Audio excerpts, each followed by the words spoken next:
Welcome to Glitch Cube, we're a gaming podcast, and each week we take a deeper look into the art of video games. I'm Christian. I'm Chris. And welcome back, everybody. Thank you for joining us this lovely day, evening, afternoon, whenever the hell you're listening. It's totally up to you. It's a podcast. You can listen whenever you want. But just thanks for joining us. So, yeah, exactly, right? Happy summer. Yeah.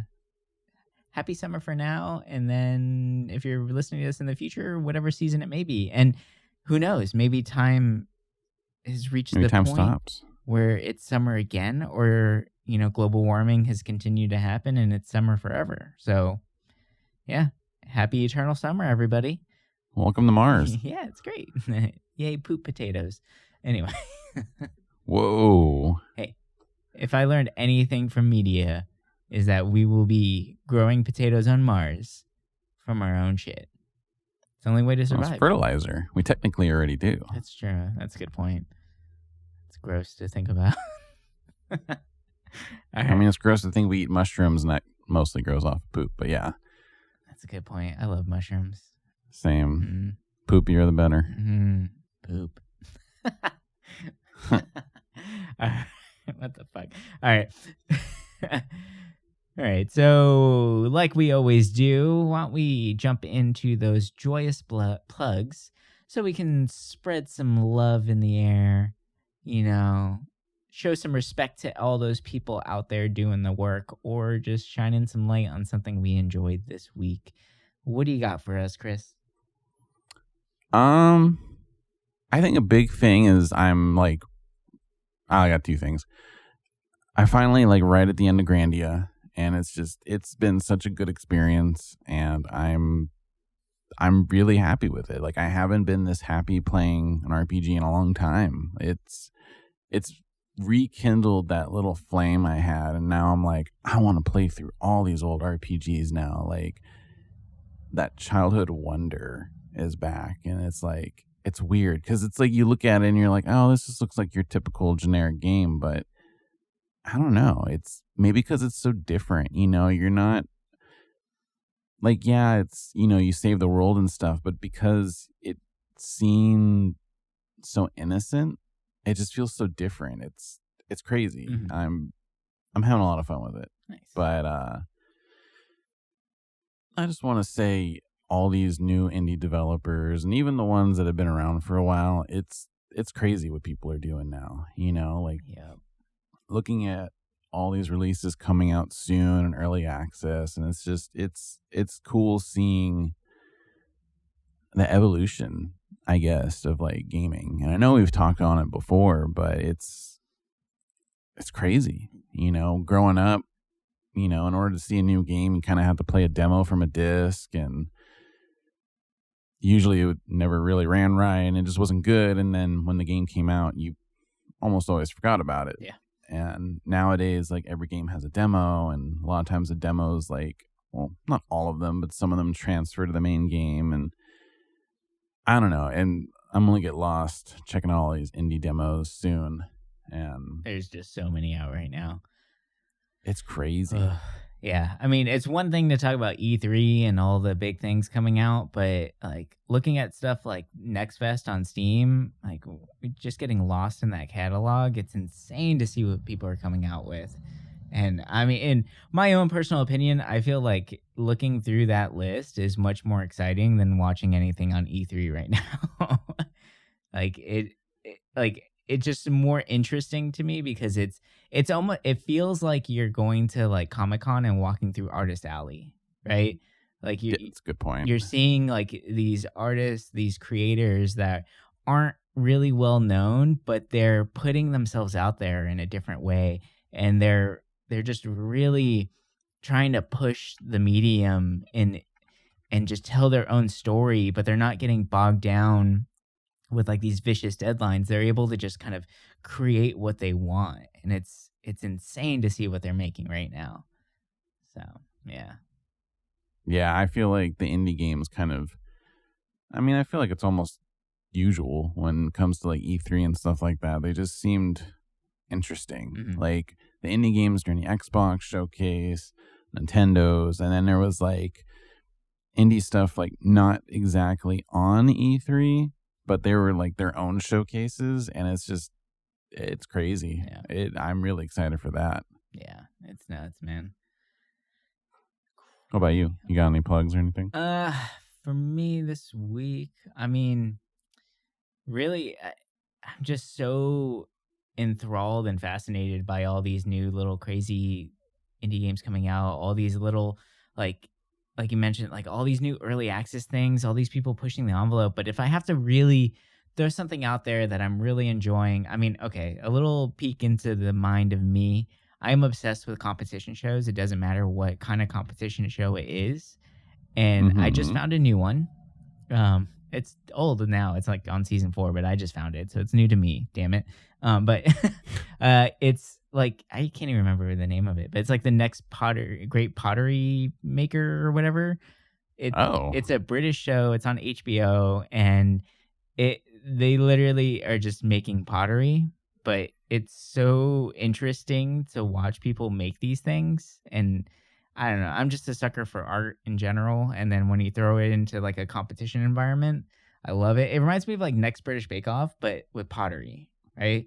Like there's a Ooh. competition going on, but everyone's so nice to each other, and it's weird to see that.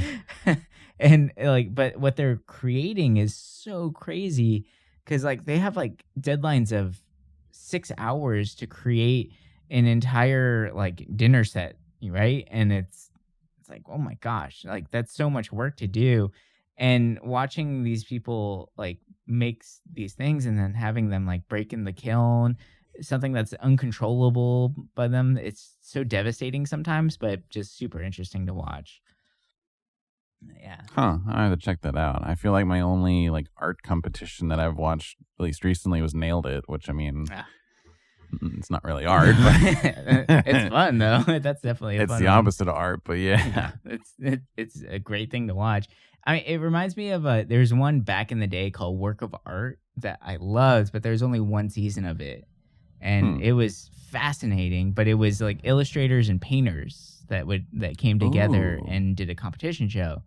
And I wish maybe they kept it going and I just never saw it again. But it was amazing. That first season was just nuts to watch, and that finale, oh my gosh, I still remember the finale piece that won. Like that's how much it stood out to me. And this was like maybe like 10 plus years ago that I watched it. So it's weird to think about, but yeah, it's definitely fun to see creatives go at it, like, you know, Project Runway and all that. So it's fun stuff. It surprises me they don't have something for like graphic art competition like that. You know, like make it a show. Mhm. They get like a theme or a character they have to make, and then compete like that. That'd be kind of cool too. Yeah, that would be interesting. Well, we'll see. Maybe in the future. I mean, competition shows are growing. That's true. Yeah.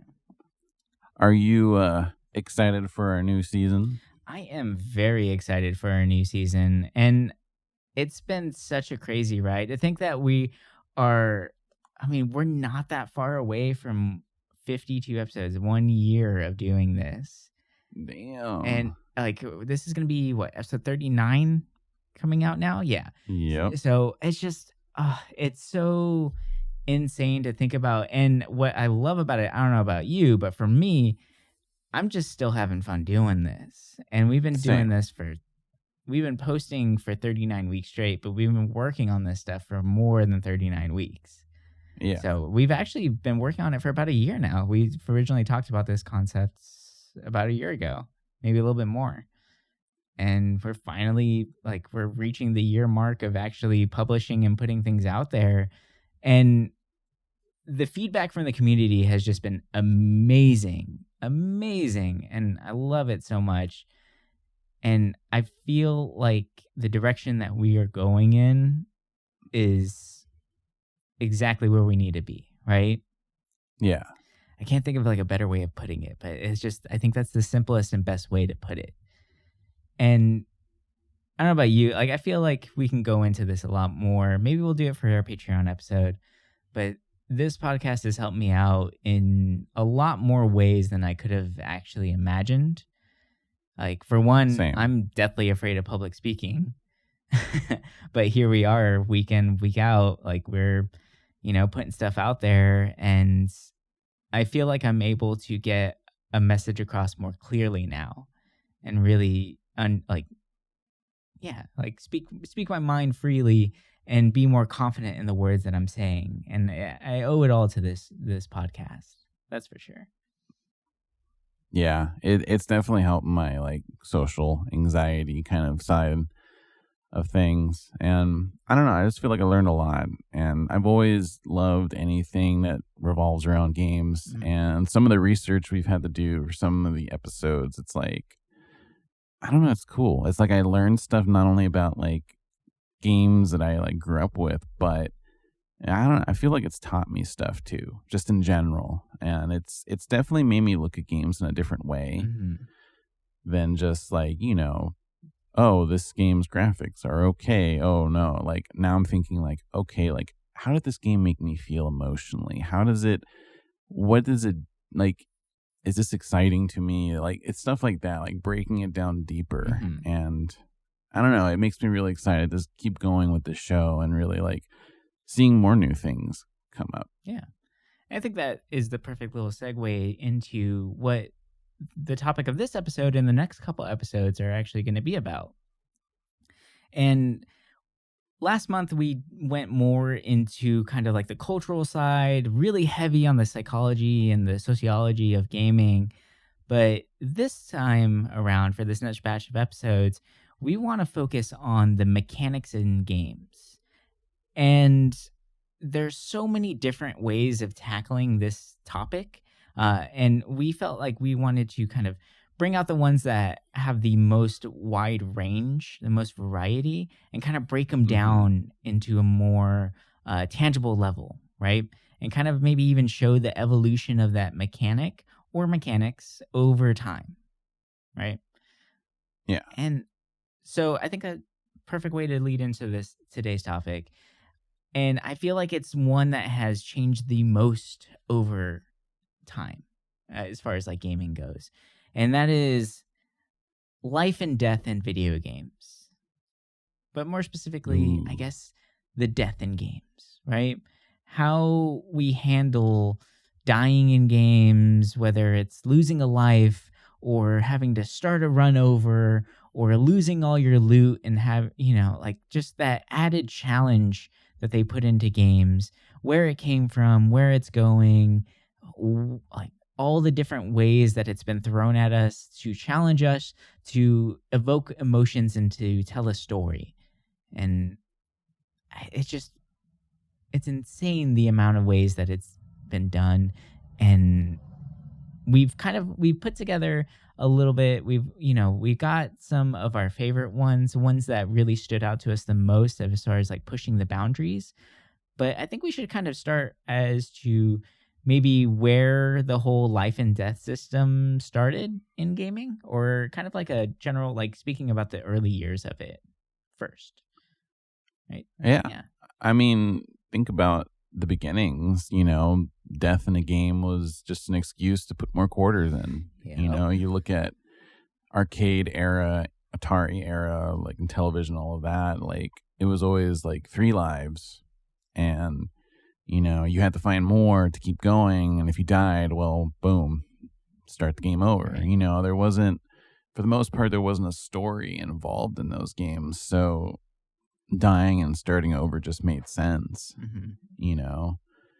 and it's interesting because I feel like even that kind of mechanic with death is so different now. The whole limited lives arcade style is just, it's even evolved over time. Yeah. Like, and the fact that we can use death now to even tell a story within a game is an amazing thing. But yeah, Yeah. I mean, the original concepts for dying in games was literally the only way that arcades and, gaming cabinets can actually make any money. Gamers needed players to die. Like, can you imagine if you made a game and put it out there for the world for them to play, and like the the player just never died? They just were able to go through the entire thing no problem. Like, you're not going to have a successful game on your hands. You're not going to have one that's going to catch the or catch the attention of the players and keep people coming back for more. When you look back at the games that were really successful, they were difficult games, and they were the ones that people wanted to feed their quarters into continuously to either get that high score, to reach the end of the story, whatever it may be. But the whole trope behind it was give them more money so you can keep playing this game, right? And Mm-hmm. the games, like it, undoubtedly, a lot of those older games were just unnecessarily hard, right? Oh yeah. Like, what was it, like Ghosts and Goblins, right? Oh To yeah. this day, that game is stupid hard. I don't care. Like that, like Metal Slug is ridiculously hard in my opinion. It's just like so much going on, and God, I love them though. they're great games. They are amazing games. But if you look at it, if you think about this, right? If those games were easy and people were able to kind of just breeze through them no problem, then we probably wouldn't really know about them today. We wouldn't be speaking about them. It's the challenge that got people excited. Yeah. And then we start seeing these game cabinets, these arcades going on to home consoles and entering the home. Well, now I feel like that's whenever we start seeing kind of some evolutions in the ideas behind death in gaming, and where it starts changing, right? You no longer need to make the player continuously feed you quarters. You have them buy the system, and then now they need to actually enjoy the game. So you want them to kind of get through it, right? You don't want them to get stuck at some point and then just get frustrated and never play your game again. So you have to start kind of creating some interesting tropes, some different ways of handling it. And some games did it very well, right? And other games handled it not so well, where maybe it's too easy, the challenge isn't there, or even it's impossible to die. Like, for instance, if you look at Prince of Persia, one of the Prince of Persia games, it's just called Prince of Persia. There's no like subtext to it, but it was the one I believe was on the PS3 where Mm. you like it's a crazy parkour game. Artistically, I thought it was amazing. Sands of Time? It wasn't Sands of Time. It literally was just Forgotten. called Prince of Persia, which is really Oh. confusing, right? Hmm. But every time you would fall off the stage, your partner would literally grab your hand and throw you back up on the stage. Huh. So when it came to like falling to your death, there was no like hard reset, go to a checkpoint, whatever. It was seamless. But then after a while, you kind of lose the threat of falling off the stage and dying. And it kind of became less challenging, less fun, in my opinion. I still beat the game and I Mm. enjoyed it. It was still really good. But it felt like that just kind of took away that risk, right?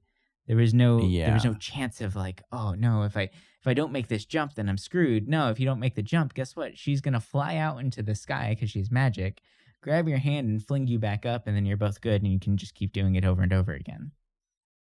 So It feels forced. yeah, And something I've noticed with games now, which it's a cool feature, with the accessibility side of it.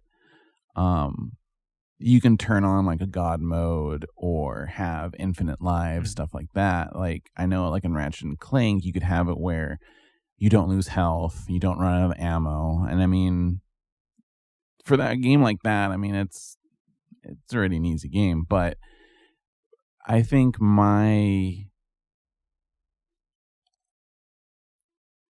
first experience with that kind of like style was with Control. Mm. And I hate to say it, but I did play it on God mode where I didn't lose health. But in a game like that, it almost worked in a weird way because you have these like superpowers and it just makes you feel invincible. And As you should. I enjoyed the Yeah. game.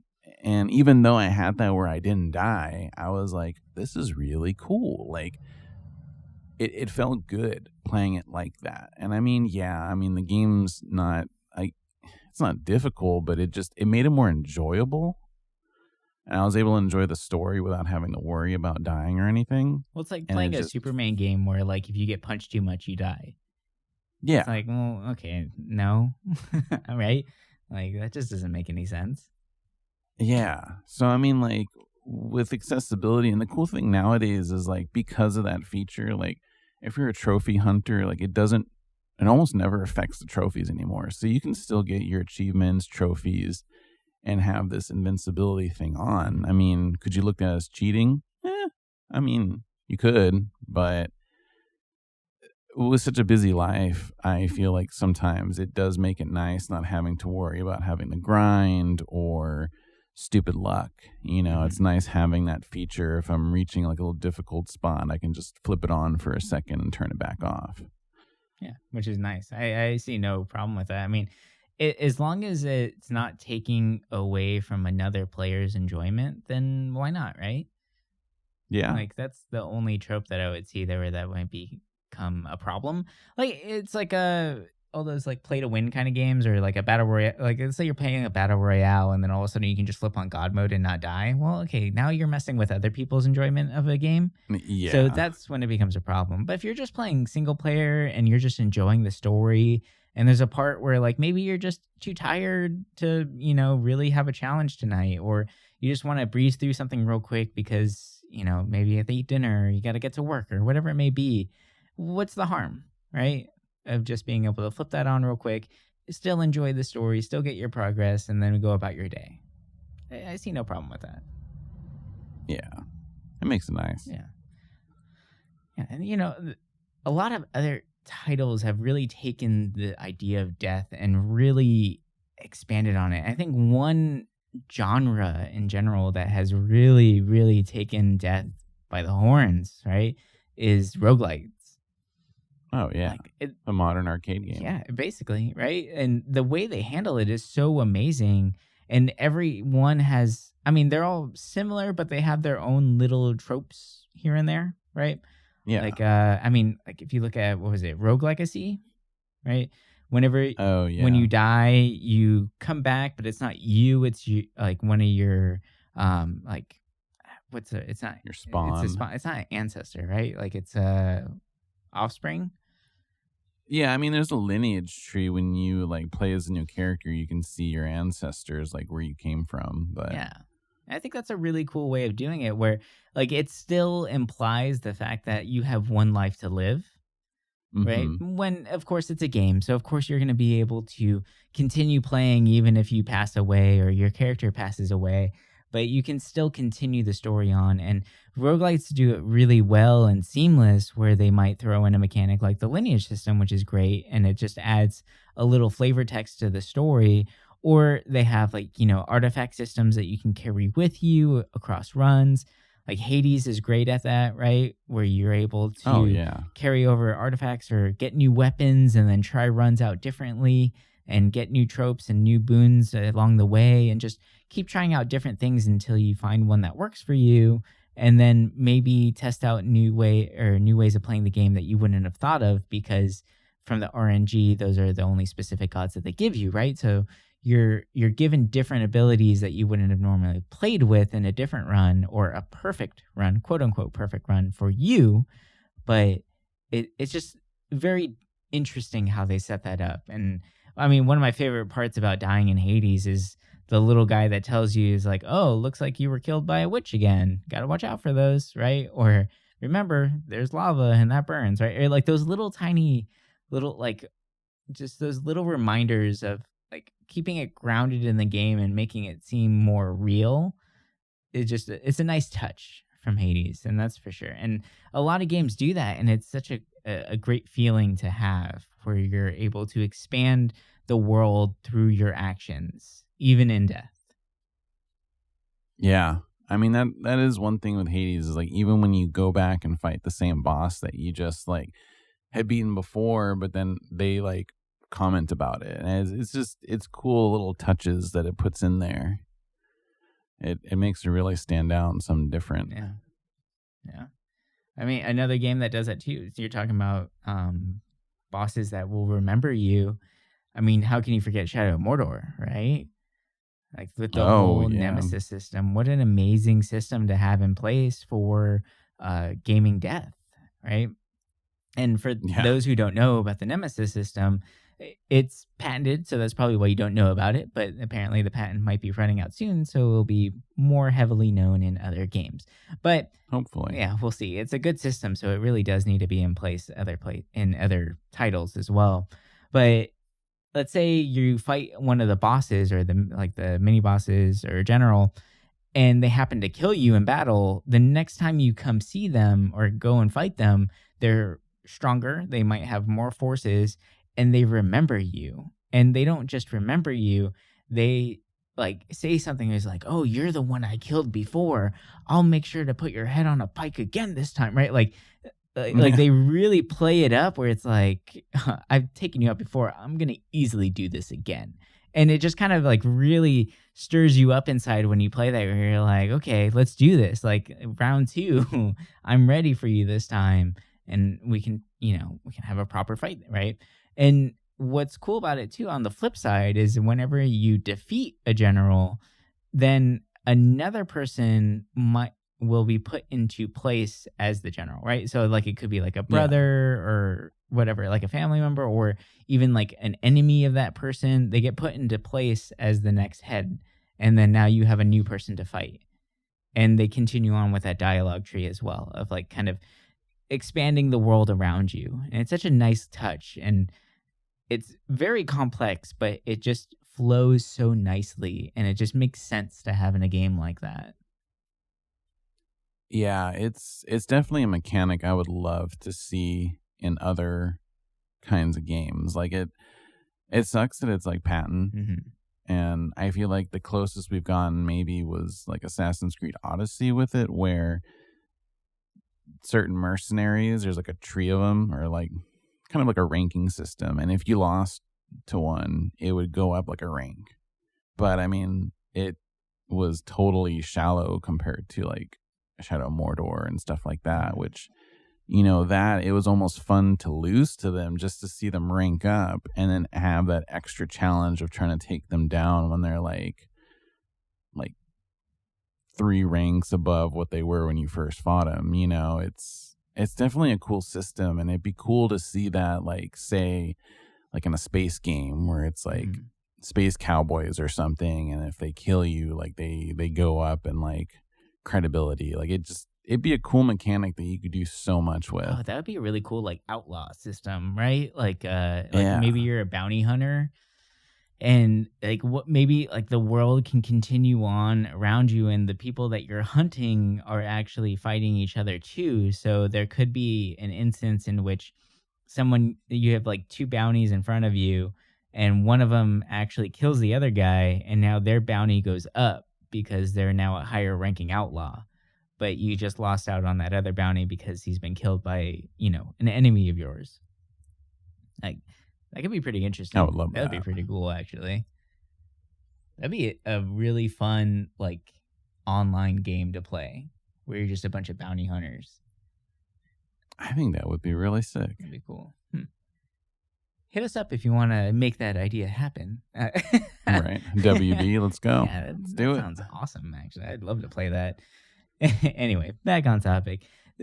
So many other titles have done death in very interesting ways, and one area that centers around death, the whole theme revolves around it. It's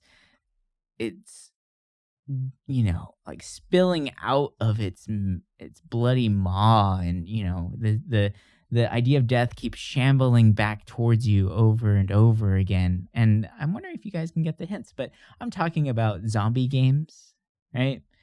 And Oh boy. like zombie games typically, yes, right? You have your Resident Evil, you come up, they bite the hell out of you, you get smashed by a hammer, whatever it may be, you get killed, and you just start over at the last checkpoint, right? Mm-hmm. Typical gaming. No real big like evolution in the Something field. innovative. Not innovative at all, but it's something that we're comfortable with and we know. Now, the game Zombie U kind of took that and flipped it and made it really feel like you're in a zombie outbreak. So in Zombie U, they have a very interesting mechanic in which when your character dies or actually gets killed, they turn into a zombie, right? And then you Mm-hmm. now play as a different character. And in order to gather the loot that you had on your previous run, you have to go and run into the previous you, now in zombie form, and kill that zombie. And when you do, you actually are able to acquire all the loot off of that body now. And I think that's a very innovative new way of looking at it, where it feels real. It feels grounded, because that's exactly how it would happen in real life, right? Yeah. If you take Chris Redfield and throw him out there and he ends up becoming a zombie, well, he's not just going to instantly, package up all his grenades and ammo and send it to you in a nice little FedEx box, right? He's Yeah. just going to have all that shit on him. So what do you have to do? You have to actually go find Chris, kill Chris, and then get your stuff back. And I mean, it just makes sense. And it's such a cool way of doing it. And I haven't played Zombie U, but I definitely want to check it out now because of that mechanic. It might not be a great game, but it just sounds like a really fun way of handling that system. I played a little bit of it on the PS3 because I think it was PlayStation Plus game, and I don't think I got really far enough to really die, so I never was really able to test it out. But the game was interesting. I don't know, it's not bad from what I remember. I remember kind of liking it, but I also am not the biggest zombie person unless it's like Left 4 Dead. Right. Hey everybody, just jumping in real quick. Just want to say, first of all, thank you for continuing listening, and obviously you're enjoying it because you've reached the middle of our episode. But before we continue on, we just wanted to remind you all that if you are truly enjoying what you're hearing and you want to learn some more about us, you can find us on social medias, and we have links in our description, and you can find me and all the drawings that I'm doing on Instagram at Kieran, and that's Keuran. What about you, Chris? You can find me at Sloppy Cube on Instagram. That's Sloppy and Cube at the end of it. I do all retro games or just games in general, so if that's your thing, check me out. You can also message me about ideas and anything, because I love talking.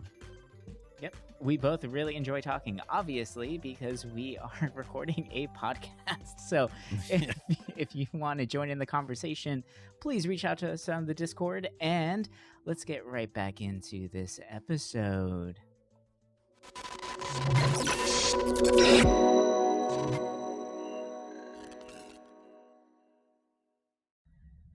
Now, talking about retrieving your loot, I mean, we can't talk about retrieving loot without talking about the Souls games. Oh, yeah. Ugh, you gotta. Yeah, I mean, if you want to talk about dying, oh boy.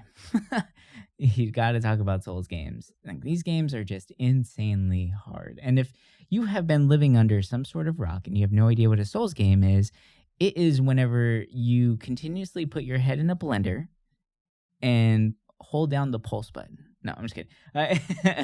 It is they're amazing fantasy games that have really deep lore, but they throw that lore out the window and just put really ridiculous challenges in front of you, where you have to have amazing Twitch-like reflexes in order to learn all of the different tropes and the fighting styles of the enemies that they place in front of you in order to survive.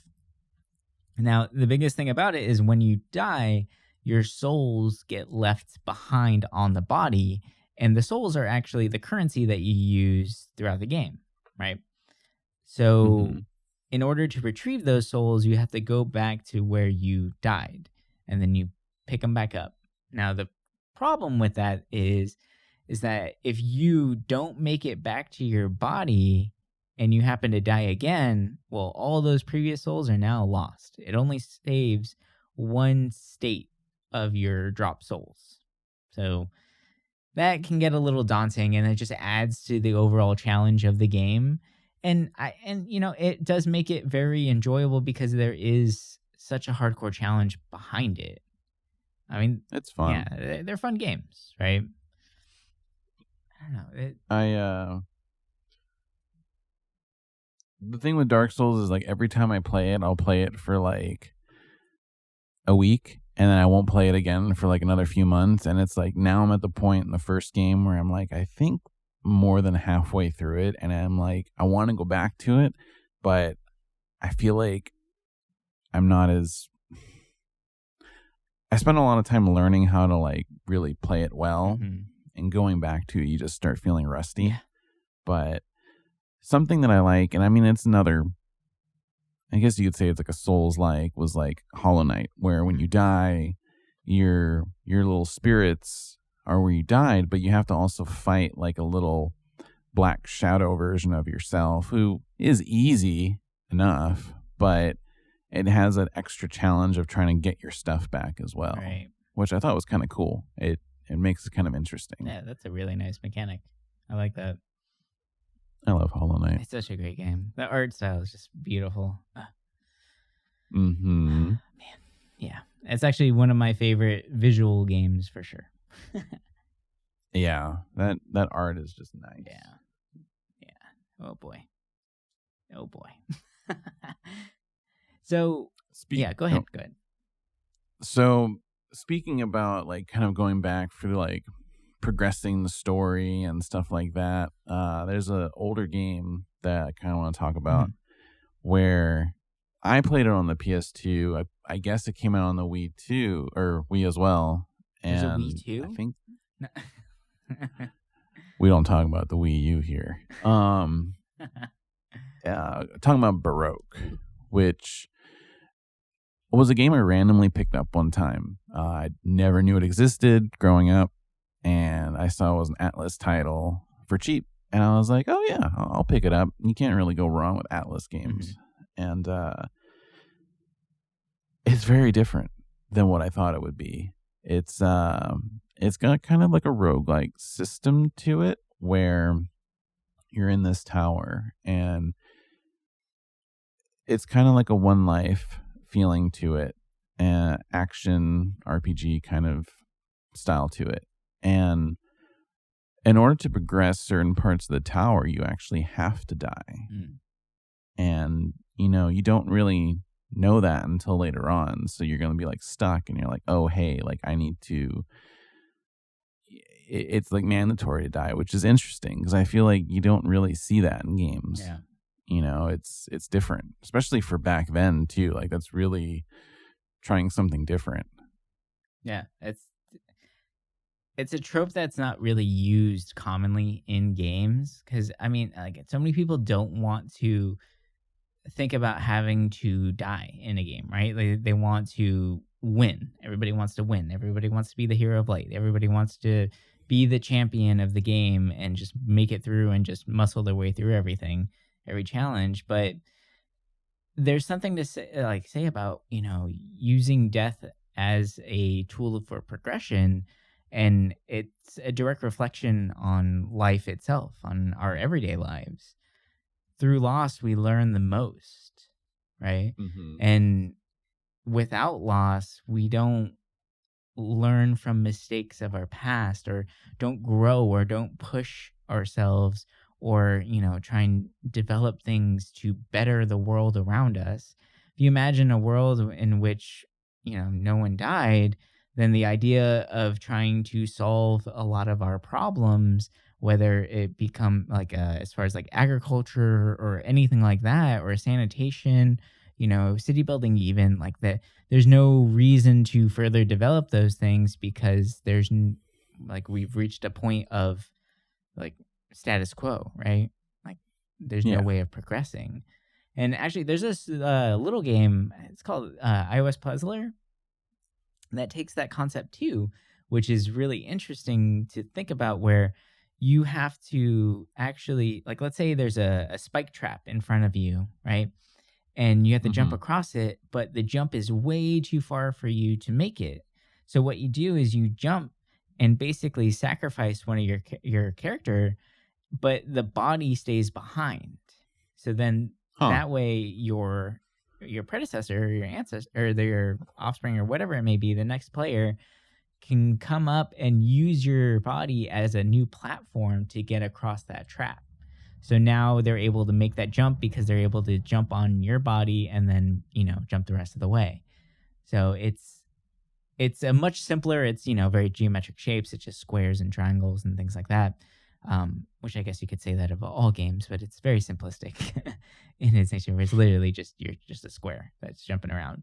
But it's cool to see that idea of using past lives to test, to learn, and to progress. So something to, That's kind of a cool mechanic. yeah.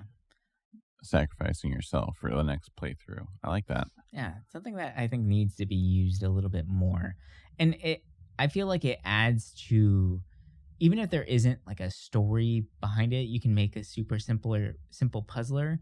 I feel like that just creates world building in its own sense, right? Like maybe the ground you're walking on is just a series of stacked bodies that you would never really know of. But I guess that's kind of true with what we're doing now. We're walking, like when you walk on a beach, you're just walking on a bunch of shells that have been pulverized, which were, living creatures, or right. Like you're walking across past lives, no matter what. So That's kind of deep. yeah. I thought you were gonna play on that, like you were saying, like walking on cells. I'm like, well, yeah. I mean, I guess the body does shed. Yeah, no. You are kind of walking on dead cells. It's true, right? I mean, look at dust around you. It's just dead cells. It's gross. It's everywhere. Man, our past is everywhere, and we're just stomping all over it. But as long as you learn something, I guess that's all that matters. That's true. Here for the journey. Yeah. A little kind of segue. Something that I've realized recently, and this is more so with RPGs. Recently with playing Grandia, I noticed that it had, like, the old school RPGs had that one thing that I hated about them, where if you didn't save for a while and you got it stuck in a fight and you died, it would be at the last save point.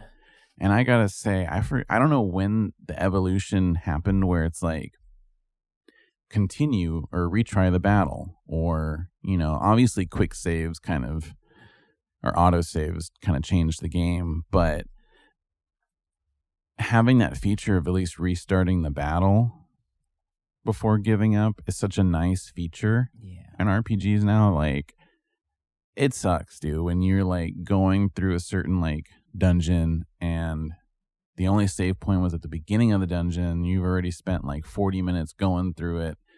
And the boss is just this like supreme being that wipes you out. And you got to do that a whole 40 minutes over again. It's exhausting. Yeah. And I mean, I get it. The challenge back then, like, yeah, you just grind. But I don't know. It's such a nice feature now in games where you can at least have like a second chance or have the options, Yeah. I think the worst is whenever you go up to a boss fight and there's like a really long cutscene beforehand and then you die and you have to start over at the last checkpoint and then you have to rewatch that cutscene all over again and just keep doing it until you beat them. Oh, God. Yeah. I remember that in Final Fantasy X, fighting Sin and Jacked at the end. Oh, my God.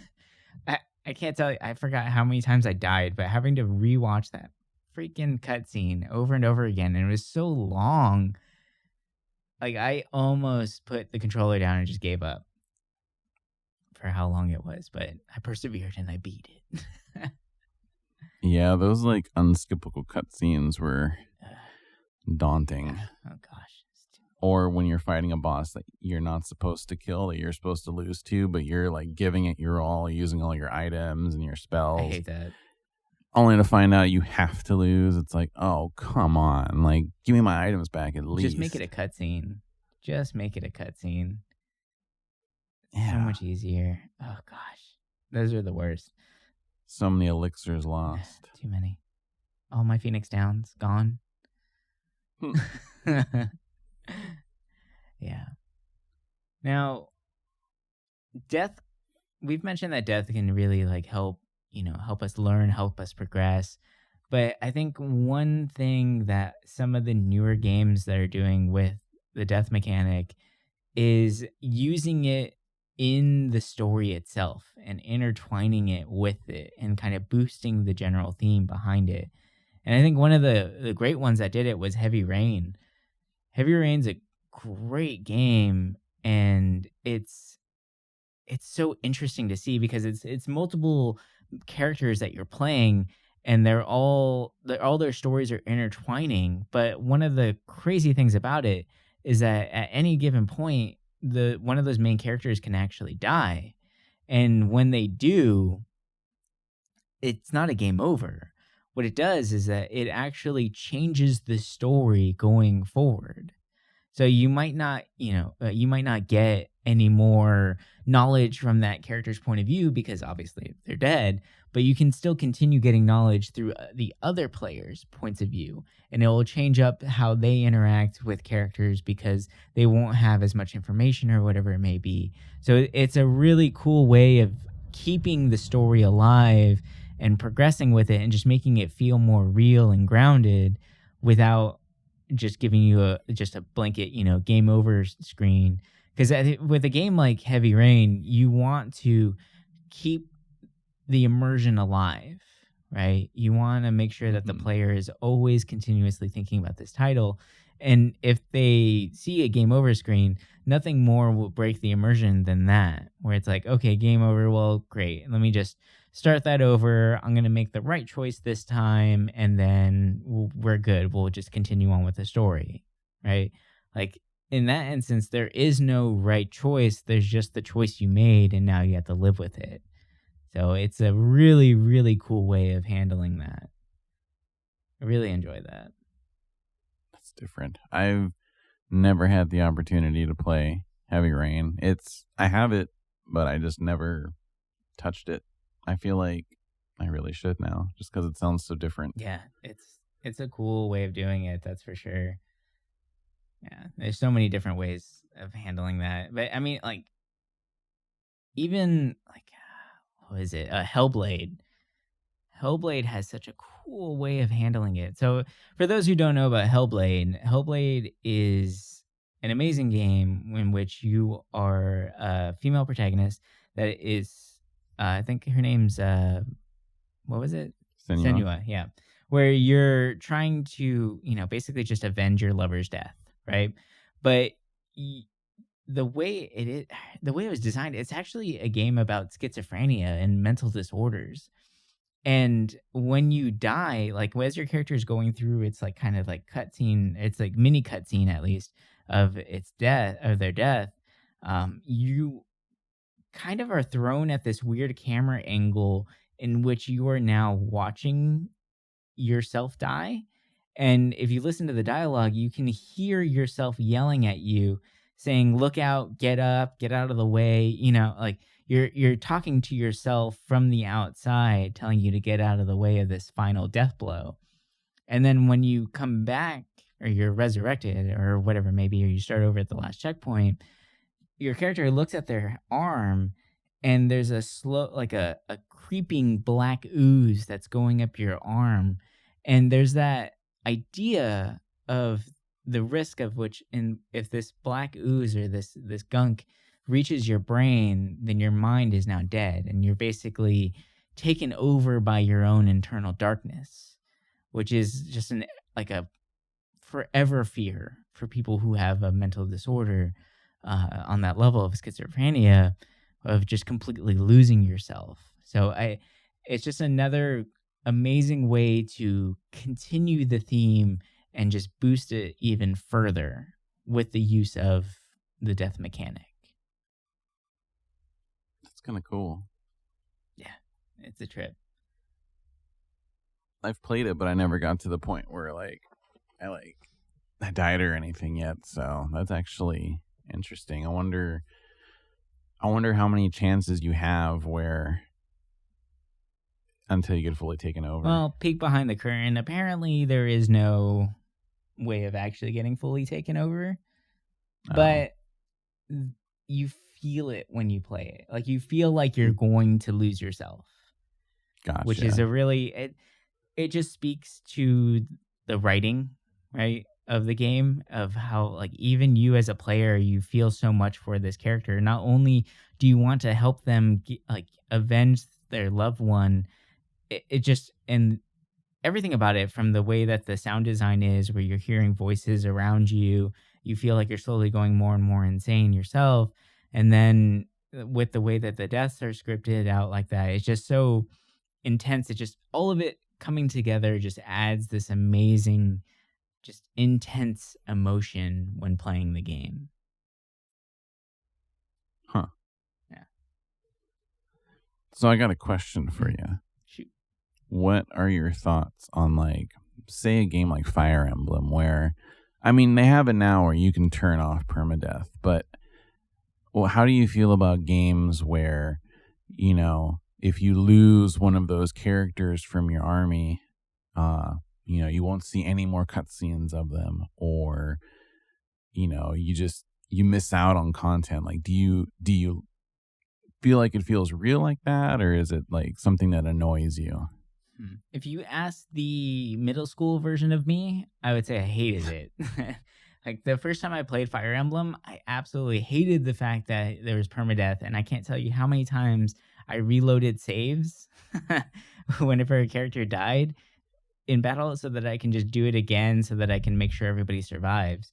But now, looking back at it, I really enjoy that system, that mechanic, because it adds more threat to the game. It adds that tension that I think is necessary in a game like that. Because the original Fire Emblem games were very, like, slow paced in the combat. It's tactics fighting, right? So, Yeah. and some of those battles can go on for a very, very long time, with you strategizing and moving pieces and moving them back and thinking about your best moves before you commit to one fully, right? So, what's one great way of adding continuous tension throughout a battle that might last an hour plus? Well, it's the idea that you might lose one of your guys forever. So I feel like, from a game design standpoint, I think that the idea of adding in permadeath to a tactics game is great. Or if you're adding it into a game like Heavy Rain, where there's a heavy narrative behind it and you want to keep the immersion alive, it's fantastic. It makes sense. But if you have, like, I don't know if it would really work for other genres out there. But Right. what's your take on it? I agree with you. Like, my younger self, I'd be like, I hate it. Just because, I mean, at times I'm a person that wants to see everything in a game. So when I lose a character where I'm going to miss out on, like, say, you know, social links or cutscenes, I'm like, damn it, like, I want to see it all. Even though, for the most part, you know, I'm not going to sit there and try to play an extra 10 hours to try and get them friendly to another unit and see all the scenes. It's just me, like, I like having everybody there. But recently, I feel like it's kind of changed. Like you said, it feels more real. It especially with Fire Emblem, you know, it's a war. So I mean, if you lose a character, it just kind of, it makes sense. I mean, it would suck if you end up losing like 5 units in one match, but it makes it interesting. You know, it really plays, it feels more real than just a game then. And I think that's something interesting. Like, it's made me enjoy Fire Emblem more, and I really want to play Three Houses. I've been sitting on it for a while, because I've only played the old Fire Emblems, like the first one, and I played a little bit of Fire Emblem Fates Birthright, I think. The one on the 3DS, which, it was okay. I didn't mind it, but I want something maybe a little bit tougher, because the game felt easy. Right. And Three Houses looks good. So, I mean, I've heard great things about it. Maybe I should give it a try. Yeah. All right. So I think that's going to do it for us this week. So this was just a kind of a quick, I guess, quickish rundown on some different mechanics, or some different games that use death as a very interesting mechanic, and how it's slowly evolved over time to become what it is now. And there's so many different ways that you can incorporate death in interesting ways into your games that will help immerse the player even further.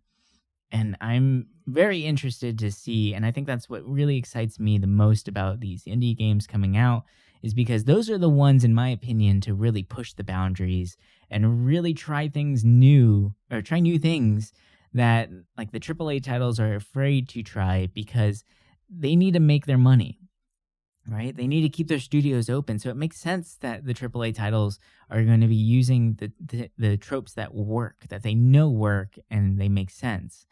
Whereas these Yeah. indie games are going to be able to experiment a little bit more. And I feel like we've been able to see a lot of experimentation in multiple different mechanics, but I still feel like Death is one that has some more really, really crazy things to come from it. And I'm really excited to see where this medium takes it and how it can be incorporated into our own day to day lives. So. But yeah, so this is our first episode in this little season of game mechanics, and we're gonna continue on with this trend. And yeah, we hope you guys like it. We hope you enjoyed. If you did, make sure to click that link below. Go to their link tree. We have the links to all of our socials available for you guys. Make sure to hop into the Discord and join the conversation. If you got questions for us, ask away. We're open books.